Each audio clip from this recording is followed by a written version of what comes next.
In today's video, I'm going to teach you how to create a filter in Jira. This is an essential skill for anyone looking to streamline task management, making it easier to focus on what truly matters. So, let's dive right in and get started. First, you'll want to go to your Jira dashboard. This is where all the magic happens, so make sure you're logged in and ready to go. Once you're there, take a look at the left-hand side of your screen. You should see a tab labeled Filters. Click on that. This will bring you to a new interface where filtering options are abundant, allowing you to customize what information you want to highlight and focus on.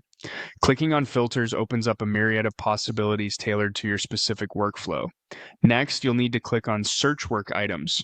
This is the door to a refined search experience. Here, you'll have the control to sift through your work items based on various criteria, ensuring you only see relevant data. The ability to filter through work items efficiently can save you loads of time and keep your focus on tasks that need your immediate attention. Now, let's move on to selecting the filters you need, which can be a game changer in honing in on what's important to your project. Decide on the parameters that are necessary to your workflow. Whether it's the time frame, type of task, or project specifics, it's all customizable to your needs. Speaking of specifics, one of the simpler yet crucial steps is clicking on Project and making your choice. This allows you to view tasks specific to a particular project, helping you manage work across multiple projects effectively. It keeps everything organized, making sure nothing slips through the cracks. After selecting the project, the next option you'll see is Assignee.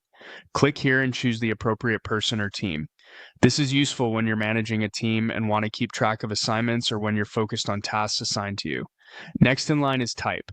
By clicking and making a choice here, you can filter tasks based on their specific type, such as bug, task, or story. This helps you prioritize and manage different kinds of tasks efficiently. Another vital filter is the Status option.